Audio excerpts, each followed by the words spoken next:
Hey guys, this is Suresh Thapa. तो आज हम लाइफ प्रोसेस चैप्टर को आगे कंटिन्यू करेंगे, लेकिन इससे पहले हम थोड़ा सा फ्लैशबैक में जाएंगे। पहले हमने क्या पढ़ा था कि फोटोसिंथेसिस प्रोसेस कैसे करते हैं पेड़ पौधे अपना न्यूट्रिशन कैसे लेते हैं, पेड़ पौधे फोटोसिंथेसिस करने के लिए जितनी भी उनकी एसेंशियल चीज़ है वो कहाँ कहाँ से लेते हैं। ठीक है, तो हम आगे आज बढ़ते हैं, इस चैप्टर को कंटिन्यू करेंगे। तो चलिए शुरू करते हैं। सबसे पहले न्यूट्रिशन इन अमीबा से पहले मैं आप लोगों को एक चीज़ बताना चाहूँगा यूनिसेलुलर और मल्टीसेलुलर के बारे में। यूनिसेलुलर होता क्या है? यूनि मतलब सिंगल और सेलुलर मतलब सेल। तो यूनिसेलुलर का मतलब होता है सिंगल सेल ऑर्गेनिज्म, और मल्टीसेलुलर मतलब होता है बहुत सारे सेल जो फंक्शन करते हैं किसी ऑर्गेनिज्म में। तो मल्टीसेलुलर मतलब बहुत सारे सेल और यूनिसेलुलर मतलब सिंगल सेल। तो अमीबा एक यूनिसेलुलर ऑर्गेनिज्म है और इसका मोड ऑफ न्यूट्रिशन क्या होता है? हॉलोजोइक इन नेचर होता है। हॉलोजोइक इन नेचर मैंने आपको पहले बता दिया था कि हॉलोजोइक इन नेचर पहले क्या होता है। जो भी सॉलिड फूड मटेरियल को इनटेक करते हैं उसको हम हॉलोजोइक न्यूट्रिशन कहते हैं। अमीबा एक ऐसा ऑर्गेनिज्म है जो वाटर में पाया जाता है। अमीबा का कोई भी स्पेसिफिक स्ट्रक्चर नहीं होता, जैसे हम ह्यूमन बीइंग का होता है। हमारे पास माउथ है, सुनने के लिए कान है, देखने के लिए आँख है ना, और जितनी भी स्मेल के लिए हमारे पास क्या है? नोज है। लेकिन अमीबा के पास ऐसा कोई भी एक क्या होता है? स्पेसिफिक स्ट्रक्चर नहीं होता। अमीबा का कोई भी स्पेसिफिक स्ट्रक्चर नहीं होता। माउथ और एनस दोनों एब्सेंट होते हैं इसमें, और इसके बारे में हम जानेंगे कि कैसे वो खाना ऑब्टेन करता है। तो देखिए, it is the process of obtaining food in amoeba is called phagocytosis. और फैगोसाइटोसिस मतलब होता क्या है? Means self feeding. मतलब जो सेल क्या करता है? खाने को ऑब्टेन करता है, उसे हम क्या बोलते हैं? फैगोसाइटोसिस बोलते हैं। और ये प्रोसेस जो होता है ये किस में होता है? अमीबा में होता है। तो चलिए अमीबा का डायग्राम देखते हैं हम लोग। सबसे पहले जो अमीबा का, मैंने अभी आप लोगों को बताया कि अमीबा का कोई भी स्पेसिफिक स्ट्रक्चर नहीं होता। ये पानी में पाया जाता है, इसका माउथ नहीं होता, इसका एनस नहीं होता, और ये एक यूनिसेलुलर ऑर्गेनिज्म है। यूनिसेलुलर ऑर्गेनिज्म कहने का मतलब सिंगल सेल होता है जो पूरा का पूरा फंक्शन करता है। वो डाइजेशन भी हो सकता है, इसके सेल डिवीजन भी हो सकता है, वो सारी की सारी चीज़ें एक ही सेल करता है। फॉर एग्जाम्पल यहाँ पे डायग्राम में देखिए, डायग्राम में हम लोगों को एक चीज़ देखने को एक चीज़ देख सकते हैं हम लोग डायग्राम में, कि डायग्राम में ये जो फिंगर लाइक प्रोजेक्शन बनाता है इसको हम क्या बोलते हैं? स्यूडोपोडिया बोलते हैं। क्या बोलते हैं? स्यूडोपोडिया। एक फिंगर लाइक प्रोजेक्शन बनाता है वाटर के अंदर। अगर फूड पार्टिकल कहीं पे भी रैंडमली मूव कर रहा है तो ये उसके पास जाता है और ऐसा एक प्रोजेक्शन बनाता है जिसको हम बोलते हैं finger like projection. Finger like projection को हम लोग क्या बोलते हैं? स्यूडोपोडिया बोलते हैं।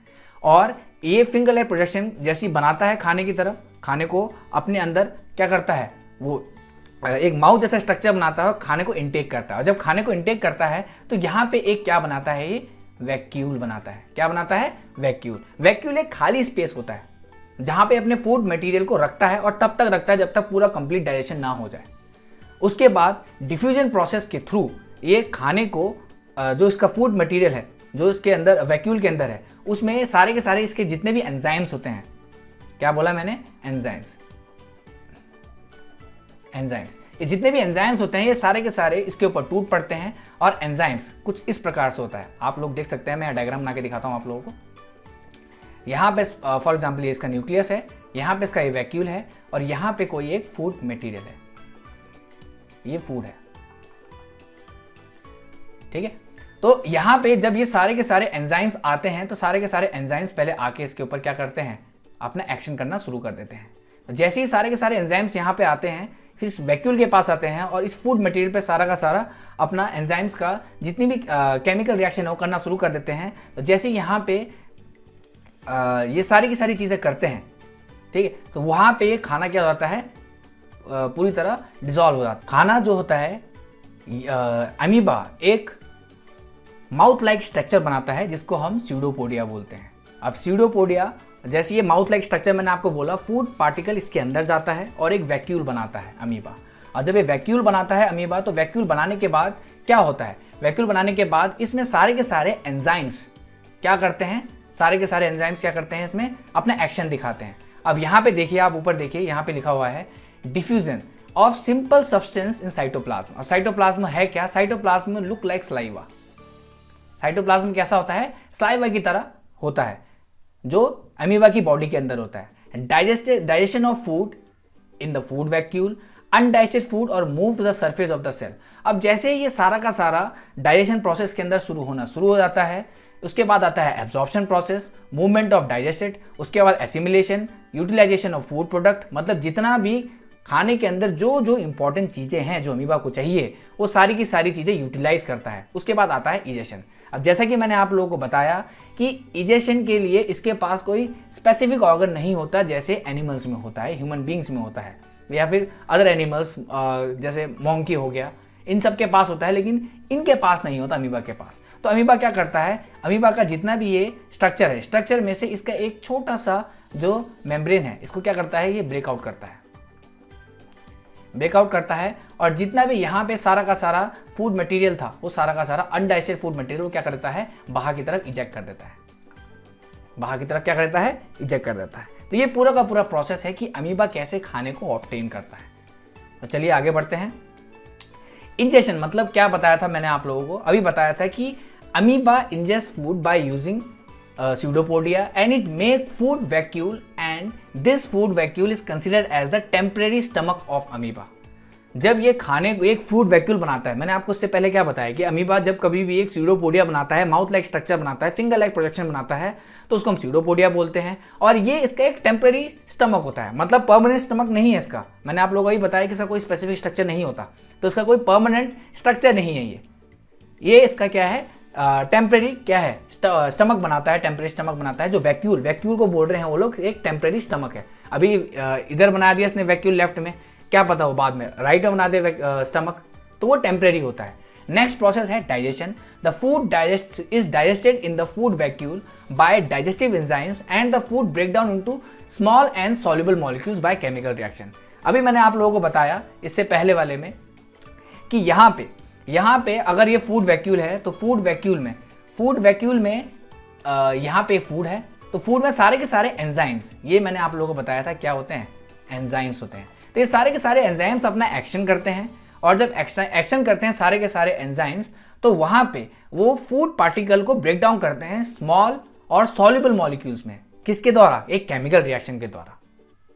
अब आप पूछेंगे केमिकल रिएक्शन कैसी होती है, तो केमिकल रिएक्शन को बताने के लिए मैं एक चीज़ बताना चाहूँगा आप लोगों को। फॉर एग्जाम्पल, एक जो है कच्चा आम है, वो आम पक जाता है, तो वो क्या है, केमिकल रिएक्शन है। क्या आप एक पके हुए आम को कच्चा आम वापस बना सकते हैं, नहीं बना सकते। तो वैसे ही केमिकल रिएक्शन इसकी बॉडी के अंदर भी होता है। नेक्स्ट प्रोसेस है एब्जॉर्प्शन।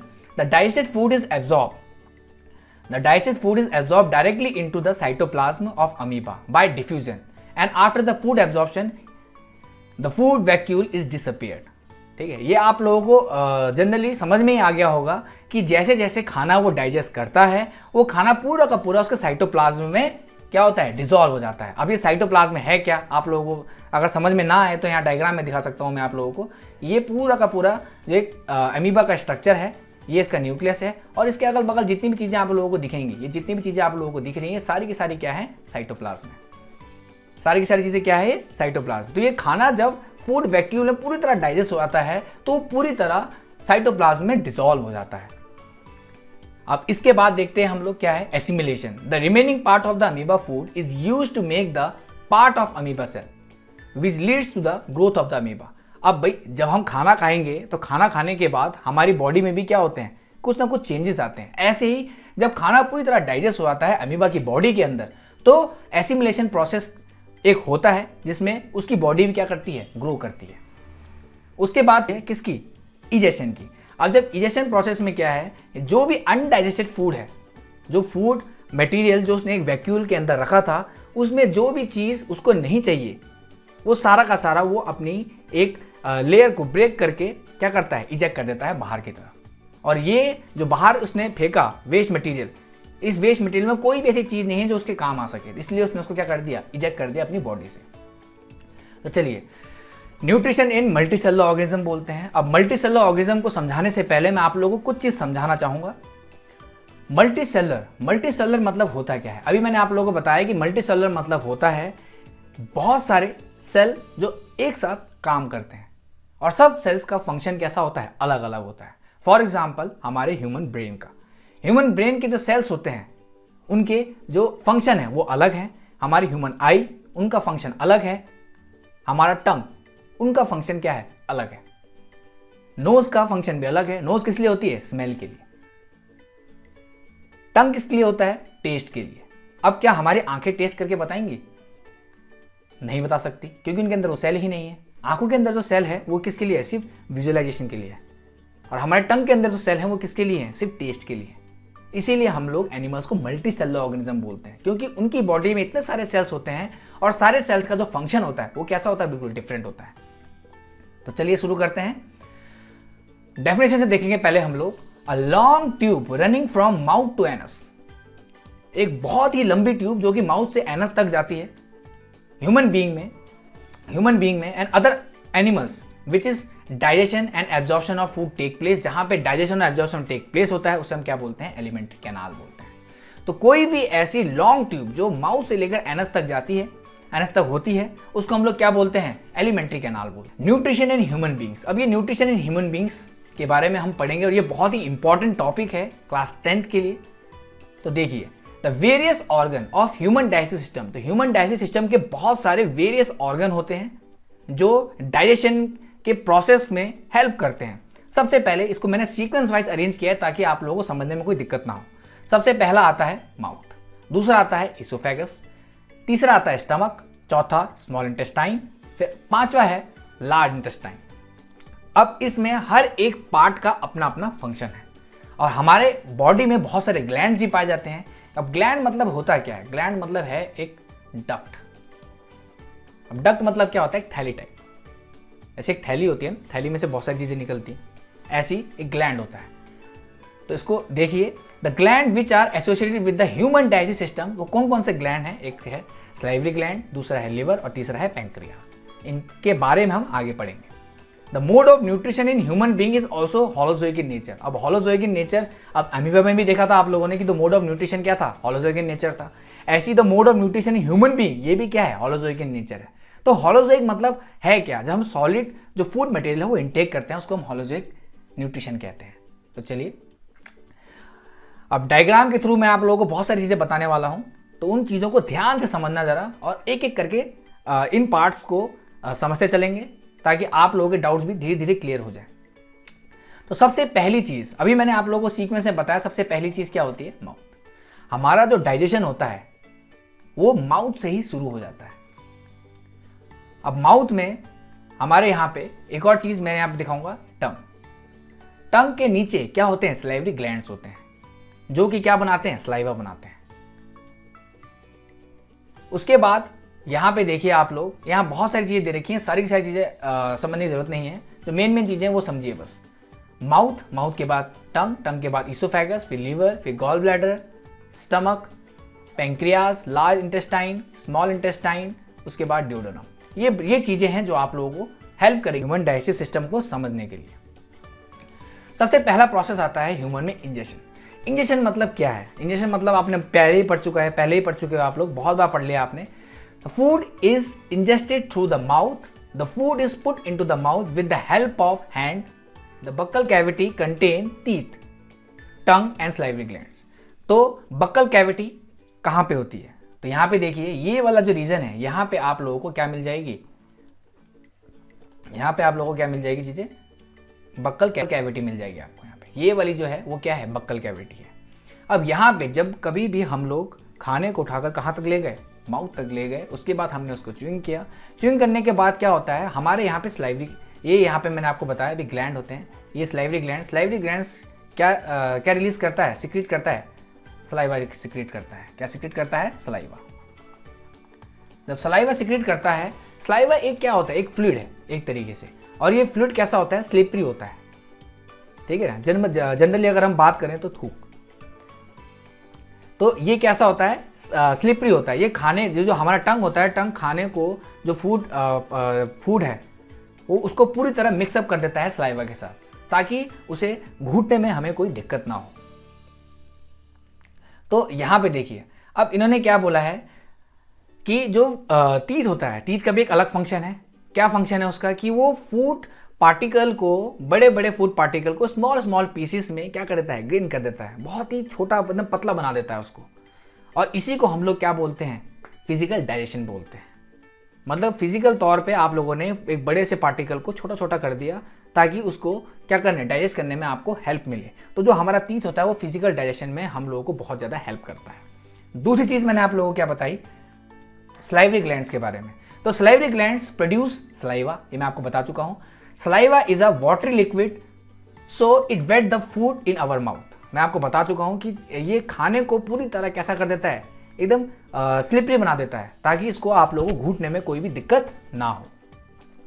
नेक्स्ट देखिए, salivary glands help in chemical digestion bye secreting the enzymes. अब सलाइवरी ग्लैंड्स ठीक हमारे टंग के नीचे होते हैं। और अब सलाइवरी ग्लैंड्स को और अच्छे से समझने के लिए आप देखिए, अगर आप कोई भी ऐसे खाने को सोचिए जो आपको बहुत पसंद है, तो आपके मुंह में क्या आता है, पानी आता है। तो वही सलाइवरी ग्लैंड से क्या निकला है, सलाइवा निकला है। और यहाँ पे सलाइवरी ग्लैंड्स का काम क्या होता है, ये केमिकल डाइजेशन में हेल्प करता है। जैसे तीत फिजिकल डाइजेशन में हेल्प करता है, केमिकल डाइजेशन में हेल्प कौन करता है, सलाइवरी ग्लैंड्स। तो यहाँ देखिए एक फ्लो चार्ट टाइप का बनाया ताकि आपको समझ में आ जाए। सलाइवरी ग्लैंड्स सलाइवा सिक्रीट करते हैं और सलाइवा में सलाइवरी एमाइलेस होते हैं और ये कन्वर्ट करते हैं स्टार्च को शुगर में ताकि हमें एनर्जी मिल सके। नेक्स्ट चीज, डाइजेशन। डाइजेशन प्रोसेस है क्या, the food goes down through the food pipe called oesophagus. The oesophagus carries the food to the stomach. अभी मैंने आप लोगों को बताया कि जो हमारा जो डाइजेशन होता है वो कहाँ से शुरू होता है, हमारे मुंह से ही शुरू होता है हमारा डाइजेशन। अब जब खाना पूरी तरह हम लोगों ने क्या कर दिया, चबा दिया अपने माउथ के अंदर, तो उसके बाद उसमें पूरी तरह सलाइवा मिक्स हो गया। उसके बाद वो ईसोफेगस के थ्रू, एक लॉन्ग पाइप है ईसोफेगस, लॉन्ग पाइप के थ्रू कहाँ तक पहुँच गया, हमारे स्टमक तक पहुँच गया। अब स्टमक तक पहुँचने के बाद स्टमक में डाइजेशन प्रोसेस शुरू होता है। अब स्टमक में जब डाइजेशन प्रोसेस शुरू होता है तो उसमें क्या क्या चीज़ें होती हैं, देखिए। When the food reach in our stomach, then our stomach secrete the gastric juices. जब खाना माउथ से हमारे स्टमक तक पहुंच गया तो वहां पे स्टमक क्या करता है, कुछ गैस्ट्रिक जूसेस क्या करता है, सिक्रीट करता है। और इन गैस्ट्रिक जूसेस का फंक्शन बहुत इंपॉर्टेंट है डाइजेशन में। सबसे पहले हम बात करेंगे कि जो गैस्ट्रिक जूस हैं वो कौन कौन सी हैं। पहला तो म्यूकस, दूसरा पेप्सिन और तीसरा हाइड्रोक्लोरिक एसिड। हाइड्रोक्लोरिक एसिड का काम क्या होता है, अब ये हाइड्रोक्लोरिक एसिड ये क्या होता है, कंसंट्रेटेड होता है। कंसंट्रेटेड मतलब क्या होता है, जिसमें पानी की एक भी बूंद ना हो, मतलब पानी की बिल्कुल भी कंटेंट ना हो पानी का, बिल्कुल प्योर। तो हमारे पेट के अंदर बिल्कुल प्योर हाइड्रोक्लोरिक एसिड मिलता है, जिसका पीएच भी, अब इसके अगर हम पीएच की बात करें तो इसका पीएच भी कितने के बराबर होता है, इसका पीएच भी कितने के बराबर होता है, कम से कम 0 पॉइंट समथिंग के बराबर होता है या फिर 1 के आसपास, जो कि बहुत ज़्यादा एसिडिक होता है। अब हाइड्रोक्लोरिक का फंक्शन क्या है, हाइड्रोक्लोरिक का फंक्शन है कि कोई भी अगर अननोन बैक्टीरिया खाने के साथ हमारे स्टमक तक पहुंच गया है तो उसको किल करना और खाने को और क्या करना, पतला करना। नेक्स्ट म्यूकस, यहाँ पे देख रहे होंगे आप लोग एक चीज़ लिखी है म्यूकस। ये म्यूकस होता कैसा है, अब ये म्यूकस होता है, ठीक है, ये एक गाढ़ा लिक्विड है जो कि पूरे के पूरे स्टमक में फैल जाता है। जैसे ही हमारा पेट क्या करता है, गैस्ट्रिक जूस रिलीज करता है, जैसे हाइड्रोक्लोरिक एसिड। अब हाइड्रोक्लोरिक एसिड मैंने आपको बताया कंसंट्रेटेड है या बहुत ही ज़्यादा क्या है, खतरनाक है, तो ये हमारे पेट को भी डैमेज कर सकता है, स्टमक को भी डैमेज कर सकता है। तो उसी वक्त जैसे ही हाइड्रोक्लोरिक एसिड निकलने से पहले क्या निकलता है, एक म्यूकस निकलता है गैस्ट्रिक जूस में से, जो पूरे हमारे स्टमक को कवर कर लेता है ताकि हाइड्रोक्लोरिक एसिड हमारे स्टमक को कोई भी क्या ना पहुंचा सके, हानि ना पहुंचा सके। तो म्यूकस का काम क्या होगा, म्यूकस का काम है हाइड्रोक्लोरिक एसिड से हमारे स्टमक को बचाना। हाइड्रोक्लोरिक एसिड का काम क्या है, जितने भी बैक्टीरिया जो खाने के साथ हमारे स्टमक तक पहुंच चुके हैं उसको किल करना, खाने को और पतला करना। पेप्सिन का काम क्या है, पी फॉर पेप्सिन और पी फॉर प्रोटीन, याद रखना। तो खाने में जितनी भी प्रोटीन वाली चीजें होंगी वो सारी की सारी एब्जॉर्ब कौन करेगा, पेप्सिन करेगा। तो यहां देखिए function, hydrochloric acid it kills any bacteria which may enter the stomach with food. ये आपको बता चुका हूं मैं कि हाइड्रोक्लोरिक एसिड का फंक्शन क्या है, एक खाने को और पतला करना और जितने भी जो बैक्टीरिया हैं जो खाने के साथ हमारे स्टमक तक पहुंच चुके हैं उसको मार देना। म्यूकस का काम क्या है, वो HCl से हमारे स्टमक के इनर वॉल को क्या करता है, प्रोटेक्ट करता है। और पेप्सिन का काम भी बता चुका हूं मैं आप लोगों को, फंक्शन क्या है इसका, ये डाइजेस्ट करता है, फूड मटेरियल में जितना भी प्रोटीन है उसको एब्सॉर्ब करता है। नेक्स्ट है absorption. The main absorption of human digestive system take place in the small intestine.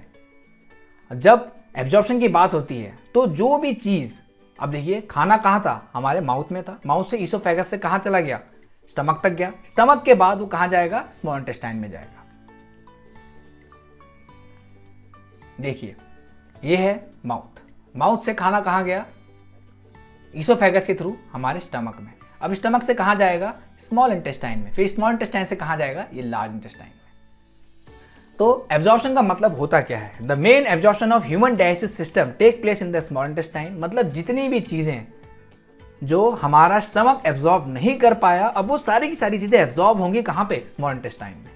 अब स्मॉल इंटेस्टाइन में जब ये एब्जॉर्ब होंगी तो स्मॉल इंटेस्टाइन में बहुत सारी चीज़ें क्या होती हैं, सिक्रीट भी होती हैं। लेकिन उससे पहले मैं आप लोगों को एक चीज़ बताना चाहूँगा। देखिए ये है लार्ज इंटेस्टाइन,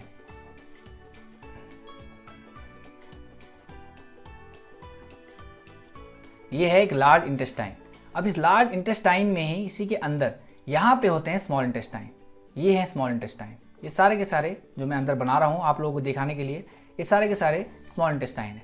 अब इसी स्मॉल इंटेस्टाइन को थोड़ा सा लार्ज करके देखेंगे, तो जब लार्ज करके देखेंगे स्मॉल इंटेस्टाइन को, तो यहाँ पे एक चीज़ देखने को मिलेगी आपको, ये कुछ इस प्रकार से होते हैं। अब इसके अंदर बहुत सारे फिंगर लाइक प्रोजेक्शन होते हैं। अब इसी फिंगर लाइक प्रोजेक्शन को हम लोग क्या बोलते हैं, विली बोलते हैं। इसी फिंगर लाइक प्रोजेक्शन को हम विली बोलते हैं। अब इसमें बहुत सारी ब्लड कैपिलरीज, अब इस विली में, अब जो मैंने आपको बताया कि इसमें ये विली है, इस विली में बहुत सारी क्या होती हैं, ब्लड कैपिलरीज होती हैं, ब्लड कैपिलरीज होती हैं।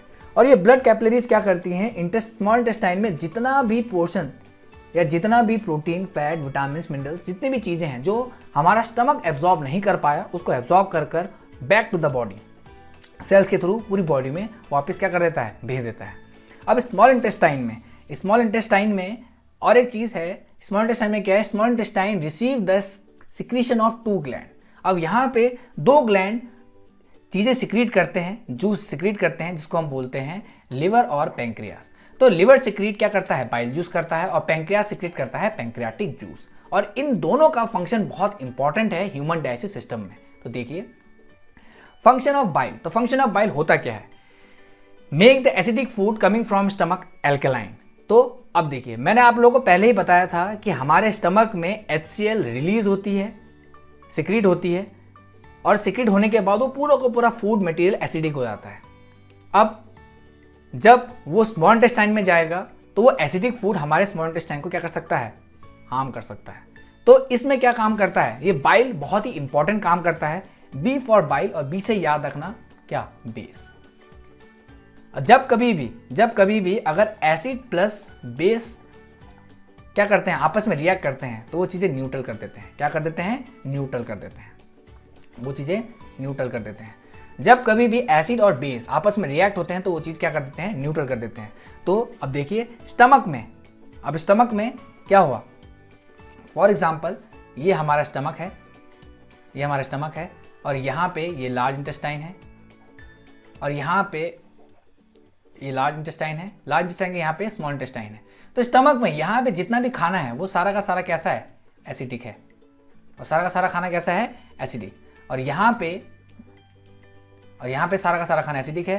और ये स्मॉल इंटेस्टाइन जहाँ पे शुरू होता है, यहाँ से क्या काम करेगा, ये बाइल काम करेगा। बाइल है कैसा, बेस। तो एसिड और बेस कहाँ मिलते हैं, यहाँ पे मिलते हैं, यहाँ पे एसिड और बेस मिलते हैं। जब एसिड और बेस मिलते हैं तो चीज़ें क्या जाती हैं, न्यूट्रल। तो ना तो वो न्यूट्रल का मतलब है क्या, ना तो ज़्यादा एसिडिक होगा फूड पार्टिकल, ना ही ज़्यादा बेसिक होगा, वो न्यूट्रल हो जाएगा।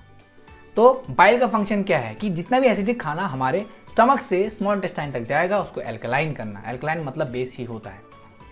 उसके बाद next, break the fat present in the food, मतलब जितना भी खाने में जो फैट प्रेजेंट है उसको क्या करना, ब्रेक डाउन करना। Next, function of pancreas. अब पैंक्रियास क्या करता है, पैंक्रियास हमारी बॉडी में, फिर दोबारा से आपको डायग्राम के थ्रू समझाने की कोशिश करता हूँ।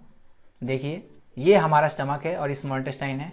यहाँ पे क्या होता है, ये हमारा पैंक्रियास है, ये हमारा क्या है, पैंक्रियास।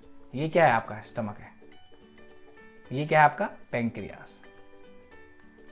और यहाँ पे पैंक्रियास से, और यहाँ पे आप लोगों का क्या होता है, लिवर होता है, और यहाँ पे आपका गॉल ब्लैडर होता है। यहाँ पे गॉल ब्लैडर होता है। गॉल ब्लैडर, यहाँ से बाइल जूस आएगा और यहाँ से पैंक्रियाटिक जूस आएगा, और यहाँ पे आके एसिडिक खाने को वो बेसिक बना देंगे। और पेंक्रियाज में से 3 चीज़ें निकलती हैं जिसको हम लोग क्या बोलते हैं, एमाइलेज, ट्रिप्सिन और लाइपेज। एमाइलेज का काम क्या होता है? एमाइलेज का काम होता है जितना भी फूड मटेरियल में कार्बोहाइड्रेट होता है, जैसे आप आलू खाते हो तो आलू में कार्बोहाइड्रेट होता है, तो जितना भी कार्बोहाइड्रेट फूड मटेरियल में है उस सभी कार्बोहाइड्रेट को डाइजेस्ट कौन करता है? एमाइलेज करता है। दूसरा ट्रिप्सिन। ट्रिप्सिन क्या करता है? जैसे मैंने आप लोगों को बताया था कि पेप्सिन क्या करता है, प्रोटीन को एब्जॉर्ब करता है और उसे बॉडी तक पहुंचाता है, ऐसे ही ट्रिप्सिन भी क्या करता है, प्रोटीन को एब्जॉर्ब करता है और उसे सेल्स तक पहुंचा के फिर सेल्स क्या करते हैं, पूरी बॉडी तक पहुंचाते हैं।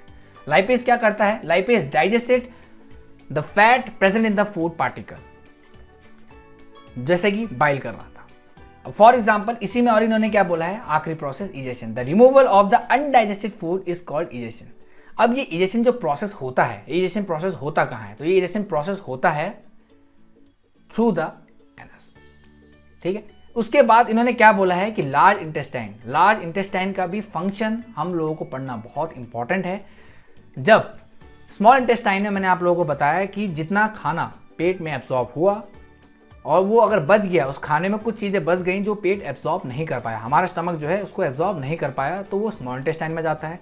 स्मॉल इंटेस्टाइन में व्हील लाइक प्रोजेक्शन होते हैं, फिंगर लाइक प्रोजेक्शन होते हैं, उसमें सारे के सारे ब्लड कैपिलरीज से वो क्या होते हैं, लिपटे हुए होते हैं और वो सारी की सारी चीज़ वो खाने को और ज़्यादा क्या करते हैं, निचोड़ते हैं और उसमें जितनी भी important fat, vitamin, minerals, protein, वो सारी की सारी चीज़ें वो क्या करते हैं, रीएब्जॉर्ब करते हैं। एब्जॉर्ब करने के बाद बैक टू द बॉडी भेज देते हैं।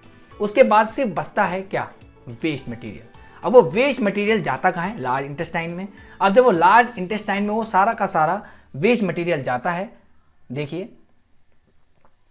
ये है लार्ज इंटेस्टाइन, ये है आप लोगों का लार्ज इंटेस्टाइन। अब ये सारा का सारा वेस्ट जो खाना है, वो सारा का सारा वेस्ट अनडाइजेस्टेड फूड वो कहाँ जाता है, इस लार्ज में जाता है। इसमें क्या होता है, इसमें भी इसका भी बहुत इंपॉर्टेंट फंक्शन है। इसमें भी जितना भी वो क्या है, waste material, waste food particle गया, उसमें जितना भी वाटर होता है उसको एब्जॉर्ब करता है, उसको वापस कहाँ भेजता है, बॉडी में भेज देता है। अब इसी में और एक चीज़ जानने वाली चीज़ है, इसमें क्या है, देखिए जो इजेशन प्रोसेस है, इजेशन प्रोसेस से पहले आप लोगों को एक वेस्टिजियल ऑर्गन के बारे में बताना चाहूँगा। तो ध्यान से देखिए, ये हमारा क्या है, एक लार्ज इंटेस्टाइन है। तो यहाँ पे आप लोगों ने एक चीज़ देखी होगी, हमेशा अपने बुक में देख सकते हैं आप लोग डायग्राम। यहाँ पे ये चीज़ जो है इसको हम बोलते हैं अपेंडिक्स। अपेंडिक्स, अपेंडिक्स क्या है? अपेंडिक्स एक वेस्टिजियल ऑर्गन है, वेस्टिजियल ऑर्गन है। ये तो वेस्टिजियल ऑर्गन होते क्या हैं? तो अपेंडिक्स को हम वेस्टिजियल ऑर्गन बोलते हैं। ये एक एक्स्ट्रा पार्ट है हमारी बॉडी में जिसका कोई यूज़ नहीं है अब। लेकिन जब हम लोग कभी आदि मानव हुआ करते थे या फिर हम लोग कभी जब एनिमल के रूप में हुआ करते थे, तब ये काम करता था, क्योंकि उस समय हम लोग सारी की सारी चीज़ें कैसे खाते थे, बिल्कुल ही कच्चा खाते थे। फॉर एग्जाम्पल आप लोगों ने देखा होगा कि जब कभी बफेलो या फिर काऊ वो घास खाते हैं तो कंटिन्यूसली इसको क्या करते रहते हैं, चबाते रहते हैं, चबाते रहते हैं, चबाते रहते हैं, तो उनके मुंह में बिल्कुल वाइट वाइट सा झाग बन जाता है।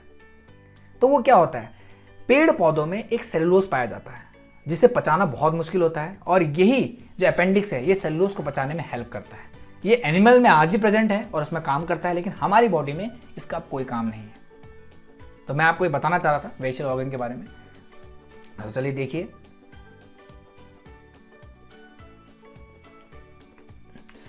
इजेशन मतलब होता क्या है? इजेशन मतलब होता क्या है, the rest of the undigested food is remove from the body through the anus is known as egestion. मतलब जितनी भी चीज़ें ऐसी फूड पार्टी, वो पूरा का पूरा, जैसे मैंने क्या बताया आप लोगों को, अभी हमने खाना खाया, उसके बाद वो इसोफेगस के थ्रू हमारे स्टमक में गया, स्टमक के बाद स्मॉल इंटेस्टाइन, स्मॉल इंटेस्टाइन के बाद लार्ज इंटेस्टाइन। अब उसमें कुछ बचा ही नहीं, उस फूड पार्टिकल में कुछ बचा ही नहीं कि हमारी बॉडी को वो मतलब उस फूड पार्टिकल में कुछ बचा ही नहीं। सॉरी यार, इजेशन प्रोसेस है the rest of the undigested food is remove from the body through the anus. अब इसका मतलब है क्या, खाना पहले हमारे माउथ से हमारे इसोफेगस के थ्रू कहाँ गया, हमारे स्टमक में गया, स्टमक के बाद स्मॉल इंटेस्टाइन, स्मॉल इंटेस्टाइन के बाद लार्ज इंटेस्टाइन। अब उस फूड पार्टिकल में कुछ बचा ही नहीं, कोई ऐसे मिनरल्स, प्रोटीन, कार्बोहाइड्रेट बचे ही नहीं जो हमारी बॉडी को चाहिए। तो वो क्या हो गया, एक तरीके से वेस्ट मटेरियल हो गया। वो वेस्ट मटेरियल हमारी बॉडी में चाहिए ही नहीं हमारी बॉडी को, तो वो क्या कर देता है, वो पूरा का पूरा वेस्ट मटेरियल रिमूव कर देता है थ्रू द एनस। इसी को हम क्या बोलते हैं, इजेशन बोलते हैं। अब एक फ्लो चार्ट टाइप बनाया है हम लोगों ने। अब इसमें देखिए न्यूट्रिशन इन ह्यूमन बीइंग, इसमें पूरा का पूरा प्रोसेस आप लोगों को फिर दोबारा से समझ में आ जाएगा। माउथ से कहाँ गया, माउथ में क्या फिजिकल डाइजेशन में कौन हेल्प करता है, टीथ। उसके बाद टंग क्या करता है, पूरा का पूरा सलाइवा मिक्स कर देता है फूड पार्टिकल के साथ। उसके बाद ईसोफेगस के थ्रू वो कहाँ जाता है, स्टमक में बहुत सारी चीज़ें रिलीज होती हैं, जैसे गैस्ट्रिक जूस, मैंने बताया आपको पेप्सिन, HCl, म्यूकस। पेप्सिन का काम क्या है, ब्रेक डाउन करता है, प्रोटीन को एब्जॉर्ब करता है। उसके बाद HCl का काम क्या है, मीडियम कैसा बना देता है, वो एसिडिक बना देता है और जितने बैक्टीरिया हैं उसको क्या करता है, किल कर देता है। म्यूकस का काम क्या है कि HCl से इसको बचाना, स्टमक के इनर जो सरफेस है उसको बचाना। उसके बाद इंटेस्टाइनल एंजाइम्स। अब इंटेस्टाइनल एंजाइम्स में क्या क्या आते हैं, जैसे मैंने आप लोगों को बताया, कार्बोहाइड्रेट, फैट, प्रोटीन। अब कार्बोहाइड्रेट किस में कन्वर्ट करता है, ग्लूकोज में। जो फैट है उसको फैटी एसिड और ग्लिसरॉल में, और प्रोटीन को अमीनो एसिड में कन्वर्ट करता है। अब देखिए यहाँ पे स्मॉल इंटेस्टाइन में और एक चीज़ दे रखी है इन्होंने, विली। ये मैंने आप लोगों को पहले ही बता दिया है कि फिंगर लाइक प्रोजेक्शन होते हैं और ये हेल्प करता है absorption of the food in the blood, कि जितनी चीज़ें हमारा स्टमक एब्जॉर्ब नहीं कर पाया उसको ये फिर दोबारा से रीएब्जॉर्ब कर बैक टू द बॉडी क्या कर देता है, सेंड कर देता है। अब ये विली को समझने के लिए ना आप लोग गन्ने के जो जूस का जो मशीन होता है उसको समझ सकते हैं। अब देखिए जो गन्ने वाला होता है वो क्या करता है, पहले उसने एक गन्ने को इंजेक्ट किया मशीन के अंदर, तो क्या हुआ, उसमें से जितना जूस निकल सका निकला। उसके बाद वो फिर दोबारा इंजेक्ट करता रहता है और वो तब तक इंजेक्ट करता रहता है उसमें जब तक वो बिल्कुल ही वेस्ट मटेरियल ना बच जाए, सारा का सारा जूस ना निकल जाए। तो ऐसे ही हमारी बॉडी में भी होता है, हमारी बॉडी में स्मॉल इंटेस्टाइन भी ऐसे ही वर्क करता है। तो चले देखिए स्मॉल इंटेस्टाइन में और भी चीज़ें हैं, जैसे receive secretion from the pancreatic juice से क्या निकलता है, ट्रिप्सिन निकलता है। अभी देखिए यहाँ पे ये ट्रिप्सिन है और ये क्या है, लाइपेस है। अब ट्रिप्सिन क्या करता है, प्रोटीन को एब्जॉर्ब करता है, प्रोटीन को कन्वर्ट कर देता है वो पेप्टॉन्स में। उसके बाद लाइपेस में क्या है, फैट। ये फैट को क्या करता है, एब्जॉर्ब करता है। ओके अब उसके बाद है लार्ज इंटेस्टाइन। तो लार्ज इंटेस्टाइन मैंने आप लोगों को बताया कि लार्ज इंटेस्टाइन में एब्जॉर्ब होता है जितना भी एक्सेसिव अमाउंट ऑफ वाटर है उसको क्या कर देता है, एब्जॉर्ब करता है, और बाकी जितनी भी चीज़ें अनडाइजेस्टेड फूड है उसको कैरी करके लेके जाता है एनस तक, ताकि वो हमारी बॉडी से बाहर की तरफ इजेक्ट हो सके।